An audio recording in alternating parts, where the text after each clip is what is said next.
ketika kita mengarah ke arah Jakarta, pemirsa pasti akrab banget ya dengan yang namanya jalur selatan dan juga jalur utara. Di Jawa Timur ternyata kita juga mengembangkan hal tersebut, jalur lingkar selatan alias Pansela, Pantai Selatan, yang sepanjang 630 km ini proyeksinya di tahun 2025-2026 akan segera rampung. Tapi sejauh ini kabarnya baru 60%. Nah, padahal jika jalan lingkar selatan ini kemudian bisa tercipta, terwujud, lalu bisa berkembang dengan baik, begitu ya, sesuai dengan waktunya, otomatis peningkatan perekonomian yang ada di wilayah selatan juga akan jauh lebih baik, apalagi pariwisatanya. Siapa sih yang nggak setuju kalau lingkar selatan alias pantai selatan di daerah Jawa Timur itu oke-oke punya? Nah, kita akan membahas terkait hal ini pemirsa, di mana jalur lingkar selatan ini merupakan pengungkit ekonomi di Jawa Timur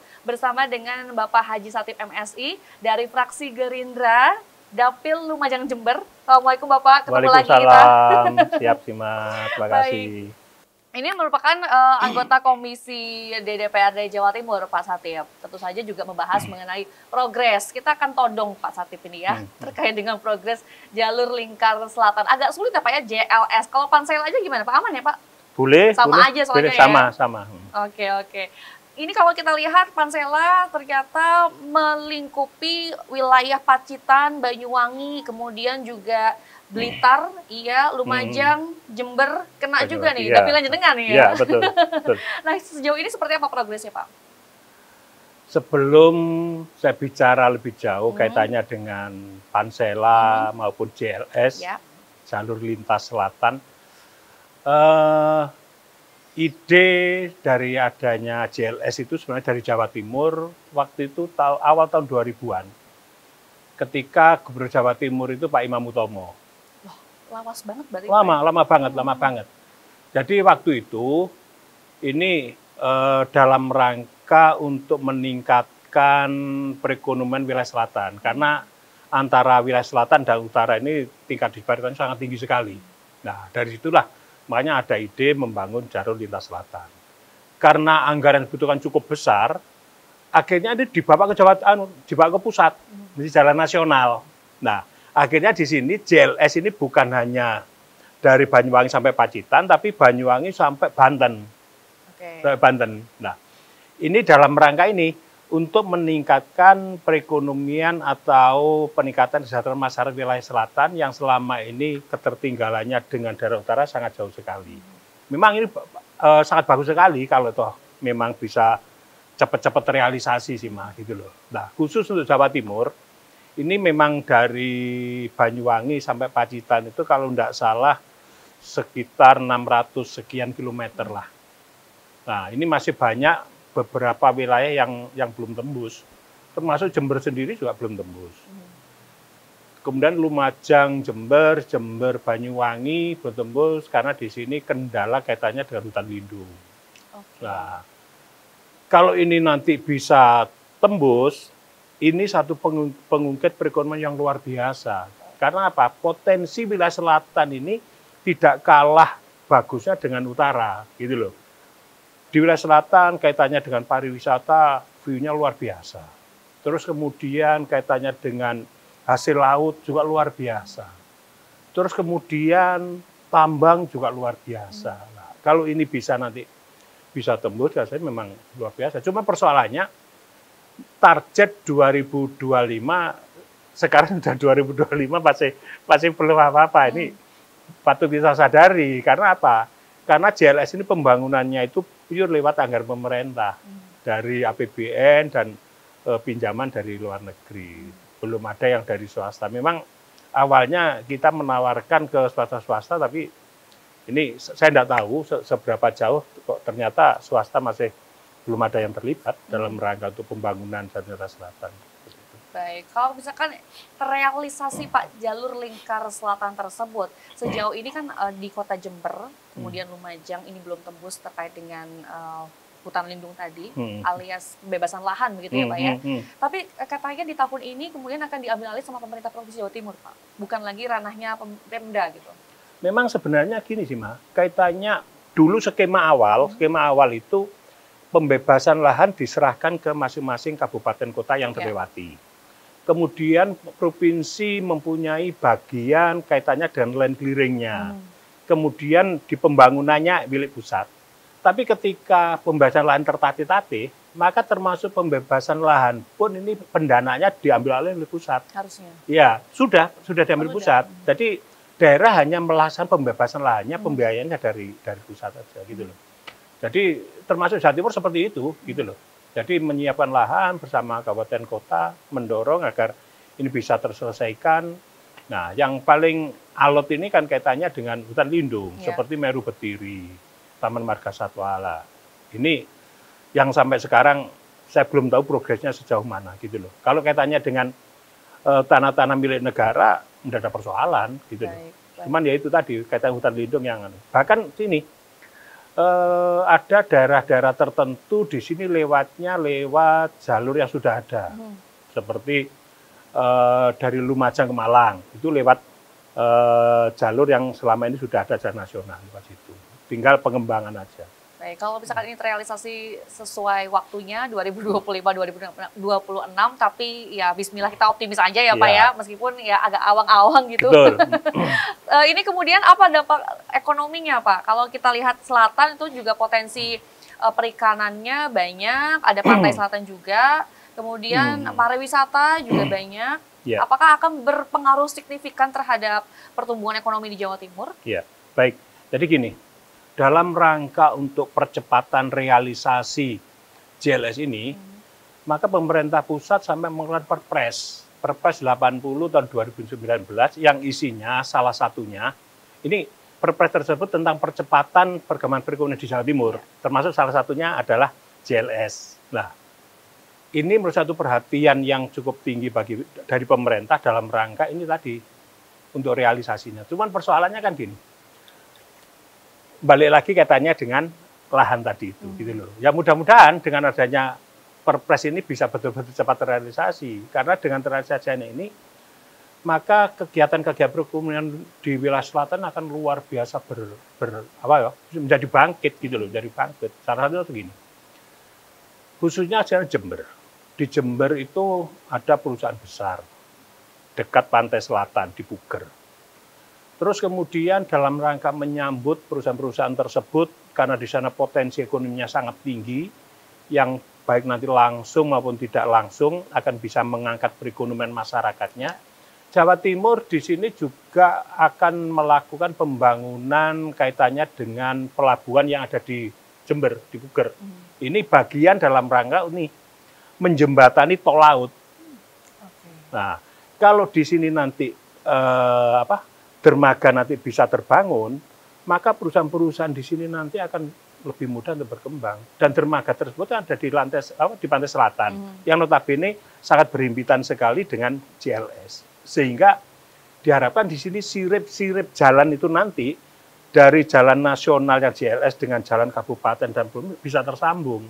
Sehingga pengoptimalan kaitan dengan potensi perekonomian di sana akan lebih mudah ditingkatkan. Karena dengan kondisi seperti sekarang ini, cuma sebagus apapun potensi di suatu wilayah, khususnya di JLS, tapi kaitannya dengan infrastruktur yang tidak menunjang, mana ada investor yang mau masuk. Betul. Karena kosnya sangat tinggi. Nah, dari situlah maka di sini pemerintah, khususnya Jawa Timur, selalu mendesak ke pemerintah pusat untuk percepatan sambungnya konektivitas jalur lintas selatan ini. Gitu. Bahkan kita juga itu tadi, seperti yang saya sampaikan, menjauh fasilitas yang lain seperti dermaga, seperti itu.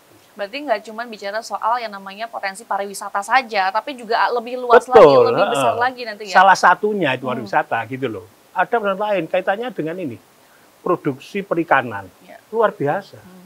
Dibandingkan Laut Utara dengan Laut Selatan, jauh, gitu loh. Karena apa? Karena sana belum tergarap secara maksimal. Coba kita baca. Mulai dari Banyuwangi sampai Pacitan, cuma ada berapa pelabuhan penangkap ikan sana. Sangat terbatas. Bandingkan dengan sisi utara. Hampir setiap kabupaten yang terlewati pantai sana pasti ada pelabuhan. Tapi di wilayah selatan sangat jarang. Jember, itu cuma hanya satu, di Puger. Kan gitu. Lumajang juga cuma ada satu, Malang. Kemudian, di daerah lain lah. Bandingkan dengan utara kan jauh. Nah, dari sinilah maka produksi katanya dengan kelautan bisa kita maksimalkan juga selama infrastruktur menunjang, seperti itu. Baik, kita akan bahas lebih lanjut lagi terkait dengan bagaimana JLS ini bisa menjadi daya ungkit perekonomian di Jawa Timur wilayah selatan sesaat lagi bersama kami.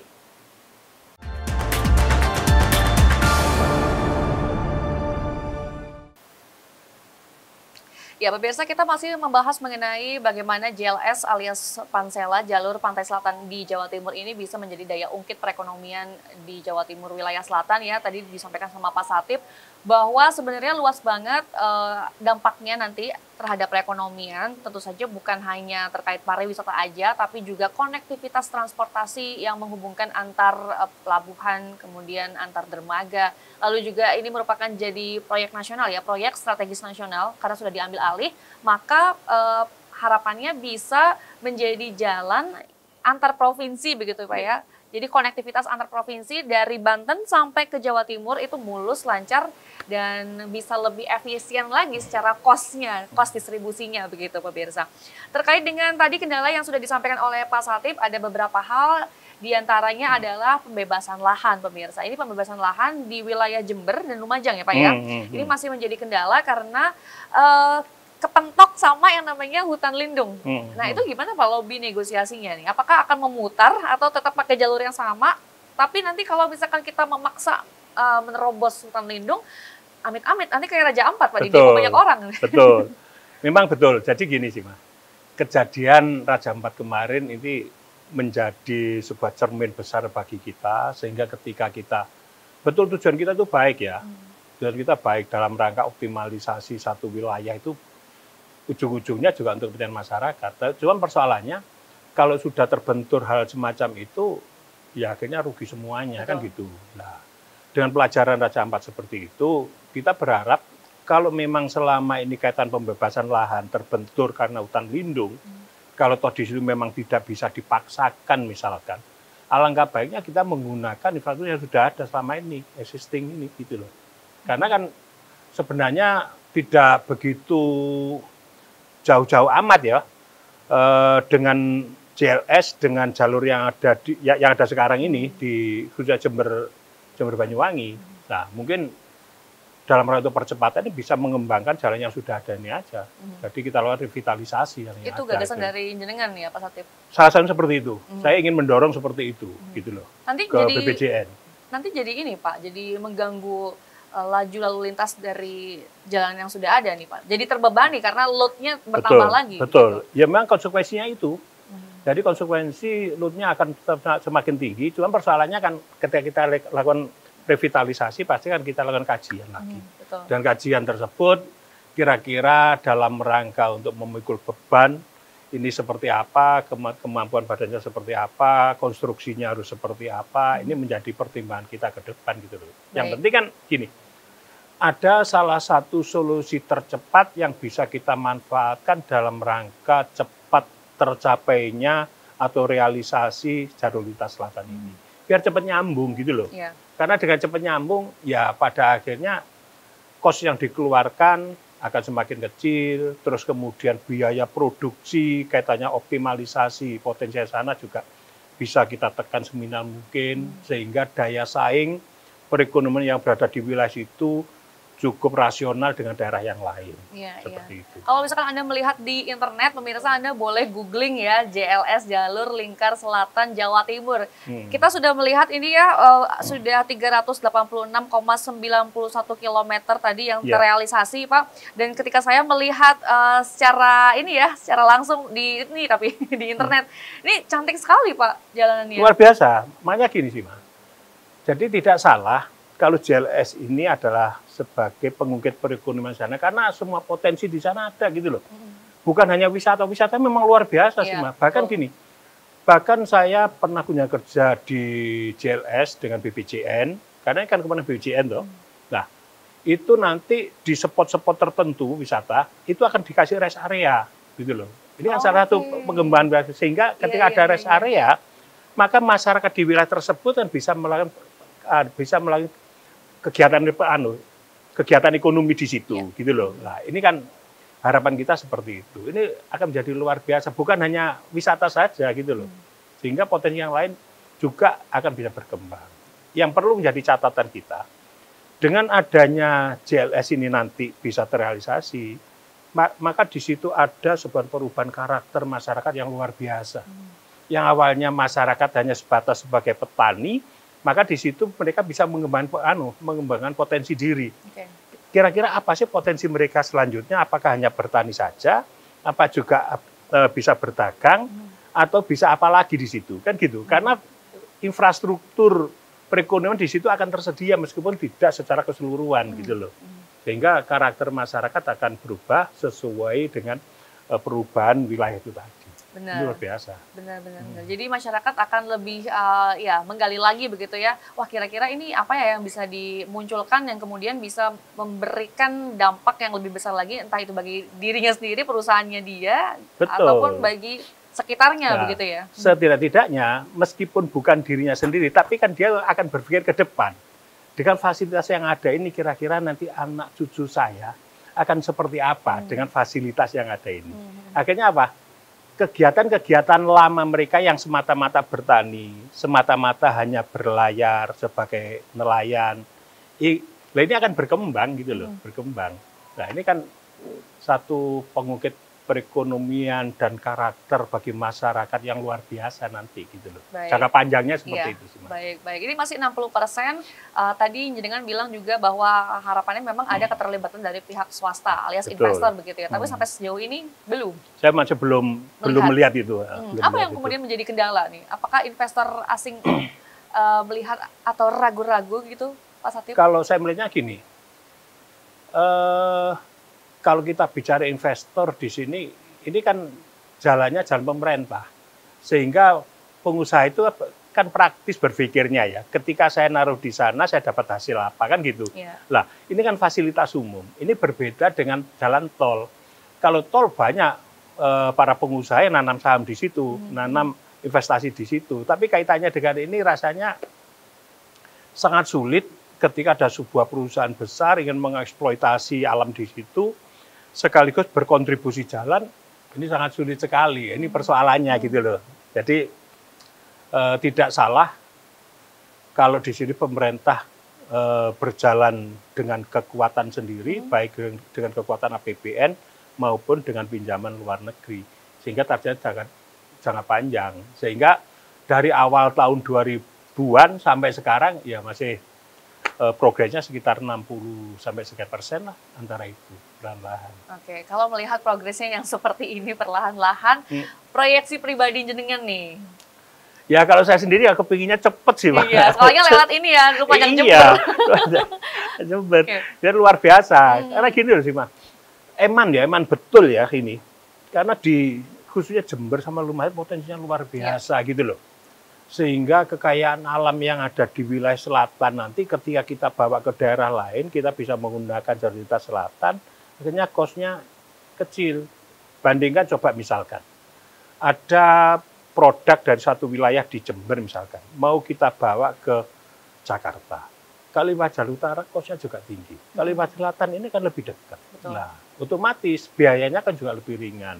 Ketika biaya lebih ringan, maka di sini harga barangnya kan akan bisa bersaing dengan daerah-daerah yang lain. Selama ini kita masih lewat jalan yang jauh ini, cost untuk transportasi tinggi, maka harga kan juga ikut tinggi. Ketika harga ikut tinggi, maka kita untuk bersaingnya dengan daerah lain juga berat. Kan gitu. Berarti ini murni adalah merupakan saat ini ya tanggung jawab dari pemerintah provinsi ya. Berarti masyarakat sendiri apakah bisa untuk berkontribusi agar terciptanya atau akselerasi jalan ini, Pak? Bukan tanggung jawab provinsi, ini tanggung jawab pemerintah pusat. Sorry. Jadi benar. provinsi bisanya hanya mendorong kasar Jawa ini oprak-oprak ya, oprak BPJS, ya apa ayo cepet. Nah, seperti itu sampai munculnya yang namanya Perpres 80 tadi. Perpres 80 kan dengan presiden kan bersifat nasional, khusus untuk Jawa Timur. Iya, maksud saya tadi itu Pak Satip. Harapan kita, Sima, di sini kalau mampu, ada APBD yang bisa pakai support sana. Cuma persoalannya kan APBD tidak mampu. Gitu, tidak mampu. Nah, kalau kita belum pernah bicara ini sih, Mas. Sebenarnya ada potensi yang bisa kita gali dalam rangka untuk percepatan sana lewat anggaran dari Jawa Timur.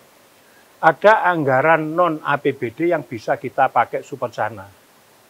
Ingat bahwa kita di Jawa Timur itu punya perda kalau tidak salah nomor 4/2000, saya lupa perdanya ya, tentang CSR.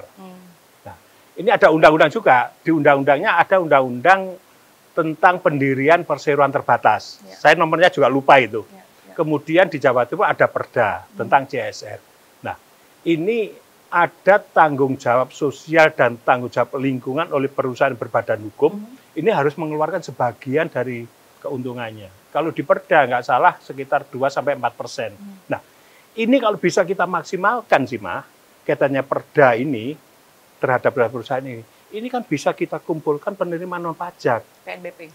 Non pajak ini bisa kita pakai support untuk percepatan perlintas selatan. Ini menurut pikiran saya seperti itu. Gagasan yang jenengan. Ya, gagasan saya seperti itu. Karena kaitannya dengan CSR yang sudah secara yuridis tertuang di undang-undang dan perda, tapi sampai sekarang perjalanannya sangat tidak jelas sekali. Nah, ini baik lagi perlu podcast tersendiri kaitannya dengan CSR ini. Baiklah kalau gitu. Kita tahan pemirsa, kita todong nanti di next episode ya Pak Satip. Tapi kita akan membahas mengenai JLS ini, tetap bersama kami.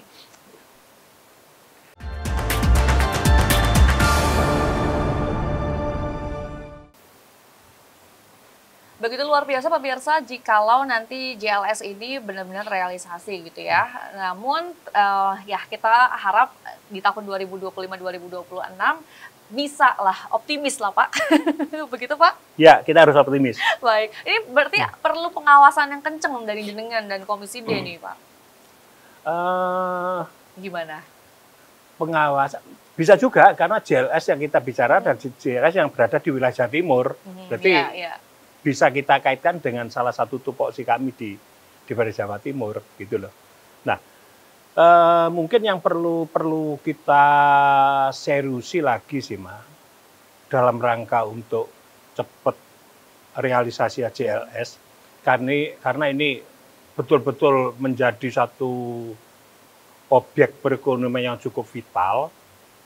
Ada misalnya ini di Jawa Timur ini ada perda kaitan CSR seperti yang tadi saya sebutkan. Terus kemudian di sini pemerintah juga memberikan ruang seluas-luasnya bagi pengusaha untuk melakukan kerjasama pemerintah dan badan usaha KPBU. Nah, di sini mungkin ada yang diperlukan, ada satu goodwill dari pemerintah dalam rangka rencana optimalisasi potensi-potensi yang ada di wilayah JLS yang terlewati JLS, baik sumber daya alam maupun kaitannya dengan kaitannya dengan kelautan, pariwisata. Ini mencoba lebih optimal lagi komunikasi dengan kalangan swasta dalam rangka untuk melakukan KPBU, kerjasama kerjasama pemerintah dan badan usaha untuk ini tadi bangun jalan tadi. Skemanya seperti apa kemudian? Skemanya gini, di situ diatur ketika swasta itu membangun, lah nanti pihak pemerintah di sini membayar ke pihak swasta dengan cara mencicil. Salah satu contoh gini, KPBU yang dilaksanakan oleh Gudang Garam terhadap pembangunan Later Doho, Kediri, itu KPBU. Jadi kalau itu skemanya, setelah sekian puluh tahun, maka bandara itu milik pemerintah. Nah, ada juga skema swasta membangun dengan kontrak nanti per tahun atau per berapa tahun di pemerintah nyicil. Nah, mungkin salah satu cara mensiasati kalau kita ingin membangun karena anggaran kita itu tidak mampu sekaligus, mungkin kita bisa seperti itu. Nah, ini tinggal bagaimana sosialisasi kita ke pengusaha. Yang penting ada goodwill dari pemerintah dalam rangka mengajak swasta untuk terlibat secara langsung di situ dengan kompensasi-kompensasi yang konkret. Kalau misalkan ini adalah gagasan dari jenengan, ini artinya apakah belum disentuh juga oleh pemerintah provinsi nih terkait dengan CSR tadi? Alternatif lain gitu Pak yang disebutkan sama jenengan kayak mensosialisasikan dan juga meningkatkan KPBU tadi. Ya. Kemudian juga membuka wadah bagi CSR tadi itu agar bisa mempercepat yang namanya jalur lingkar selatan ini biar cepat terrealisasi juga nih Pak. Kalau kaitannya dengan KPBU, ini adalah kewenangan pemerintah pusat. Karena kan JLS ini menjadi kewenangan pusat sekarang. Nah, kalau kaitannya dengan CSR di sini Jawa Timur karena berkepentingan terhadap JLS tadi bisa mensupport dari anggaran Jawa Timur tapi dari yang non pajak CSR tadi. Nah, sekarang pertanyaan gini, bagaimana kita cara menghimpun CSR dari perusahaan-perusahaan tersebut gitu loh. Nah, sekarang leading sektornya dinas mana kan gitu kaitannya dengan belum CSR. ditentukan berarti Pak? Bukannya belum tentu kan, mungkin saya yang belum tahu informasi ya. Jadi tapi yang jelas gini sih, saya pernah kunjungan kerja ke satu daerah, ketika daerah tersebut punya jalan provinsi, kemudian dilewati oleh kendaraan angkutan dari perusahaan tersebut, jalannya rusak luar biasa. Ketika kita ingatkan dengan CSR, ternyata di situ perusahaan kurang memberikan respon positif. Alasannya, dia juga sudah mengeluarkan CSR. Nah, sekarang pertanyaannya kan gini, ketika perusahaan mengeluarkan CSR, itu ada pelaporan tidak ke pemerintah. Ada kewajiban yang harus disampaikan tidak ke pemerintah bahwa dia sudah mengeluarkan CSR. Karena gini, CSR itu diperoleh sekian persen dari keuntungan. Nah, sekarang pertanyaannya, apakah perusahaan itu mau terbuka berapa keuntungan dia? Nah, ini siapa yang harus mengontrol? Nah, ini saya tidak paham dinas mana. Kalau toh memang ada dinas yang mengontrol di situ kaitannya dengan pendapatan daerah, mungkin selama ini belum optimal. Lah, kalau belum optimal, saya menyarankan lebih baik dibentuk satgas dalam rangka optimalisasi CSR, karena di sini ada undang-undangnya dan ada perdanya. Berarti secara yuridis merasa satu kewajiban bagi perusahaan untuk mengeluarkan sebagian keuntungan. Seperti kita gini, kalau masyarakat Muslim, kalau tidak salah, sebagian keuntungan kita, hasil kerja kita kan bukan milik kita loh. Zakat. Nah, zakat 2,5%, zakat mahal kan gitu ya. Kalau di perusahaan, mungkin ini zakat malnya perusahaan tadi untuk pemerintah, untuk negara, kan gitu. Yang sudah diatur, namun sampai sejauh ini pengaplikasiannya ini belum maksimal, itu belum jelas. begitu ya. Belum maksimal, betul. Entah itu belum maksimal aja, belum maksimal. belum maksimal. Belum maksimal, oke. Belum maksimal, entah itu seperti apa pelaporannya, kemudian dana CSR-nya itu larinya kemana. Juga sebenarnya pemerintah Provinsi Jawa Timur perlu tahu begitu ya. Supaya bisa memberikan apa ya, suntikan dana lah, suntikan insentif bagi proyek-proyek strategis yang dibutuhkan gitu ya. Kalau menurut saya bukan hanya perlu, harus tahu. Karena intinya kan ada perda. Perda itu kan produk hukum. Ketika ini jadi produk hukum, maka harus ada laporan secara tertulis yang jelas dari setiap perusahaan. Nah, sekarang persoalannya itu tadi, siapa yang berhak ngawasi ini tadi gitu loh. Biar ini jelas, karena kalau ini optimal, luar biasa sih Mbak. Luar biasa, perusahaan di Jawa Timur itu luar biasa banyak. Nah, tinggal nanti sharing kita dengan kabupaten kita seperti apa, kan gitu. Betul. Perda Jawa Timur ada. Kemudian di daerah itu ada perda enggak, karena perusahaan itu kan ada di kabupaten kota. Kalau provinsi kan enggak punya wilayah loh, hanya punya kewenangan. Nah, sekarang kita punya perda, wilayah perda kita otomatis kan Jawa Timur. Nah, Jawa Timur meliputi kabupaten kota. Ketika perusahaan ini ada di kota A, kabupaten B, tinggal bagaimana kita komunikasi dengan pemerintah daerah tadi, sharing kaitannya dengan retribusi yang kita peroleh dari CSR tadi. Ibarat kata cantolan hukumnya sudah ada nih. Cantolan hukum sudah ada, cuman kaitannya dengan optimalisasi di masing-masing daerahnya seperti apa? Seperti apa ini yang belum jelas. Baik, kalau terkait dengan KPBU tadi Pak, apakah kemudian pemerintah Provinsi Jawa Timur ini sudah memberikan alternatif juga atau gagasan melalui Komisi D begitu Pak kepada pusat agar ada apa ya, entah itu investor yang masuk atau pihak swasta yang masuk? Pernah, jadi gini, suatu saat kami kunjungan kerja ke BPJN, kebetulan kan kantor BPJN kan ada di Sidoarjo, toh. Kita pernah diskusi di sana bagaimana misal ini kita tidak hanya menggantungkan anggaran dari pemerintah, kalau kita menggantungkan anggaran pemerintah karena APBN kita juga terbatas, rasanya efisiensi lagi. Iya, efisiensi. Nah, rasanya ini kan akhirnya apa ya, percepatan tahun sekian selesai, ini kan hanya mimpi gitu loh. Nah, dalam rangka untuk mendukung itu biar cepat terrealisasi, bagaimana kalau misalkan KPBU. Nah, mereka ya ini mau dibahas gitu. Kalau mau dibahas kan kita tidak jelas juga lah. Kita tidak bisa mendesak setiap kali kita ketemu progres pembahasan seperti apa, kan nggak bisa seperti itu, gitu loh. Nggak bisa. Kecuali kalau kita mitra langsung, nggak masalah. Ini kan mitra tidak langsung, karena pusat. Bukan gitu. anak kecil juga ya Pak ya. Betul. Intinya kita sudah memberikan informasi lah terkait dengan ini ada proyek strategis nasional yang membutuhkan support dari pusat dan tindak lanjut secara cepat, karena kalau dilihat potensi kalau ini terjadi, terwujud begitu ya, potensi ekonominya akan luar biasa begitu terjalin, dan tentu saja bukan hanya untuk Pemda, Pemprov, tapi juga untuk pusat juga kontribusinya begitu ya. Terakhir Pak, monggo bisa disampaikan kepada pemerintah pusat Pak. Kalau ini siaran di Garuda TV Pak, nasional. Baik. Jadi saya sebagai salah satu anggota DPRD Provinsi Jawa Timur dari Dapil Jember dan Lumajang, kebetulan Jember dan Lumajang itu adalah kabupaten yang juga terlintasi oleh JLS. Saya sangat ingin sekali dan berharap pemerintah pusat itu bisa cepat-cepat merealisasikan tersambungnya antara wilayah yang ada di Jawa Timur, mulai dari Pacitan sampai Banyuwangi bisa terkoneksi, sehingga ketika terkoneksi, maka pemerintah Jawa Timur akan bisa mengoptimalkan perekonomian yang ada di selatan sesuai dengan tujuan awal kita bikin JLS. Gitu.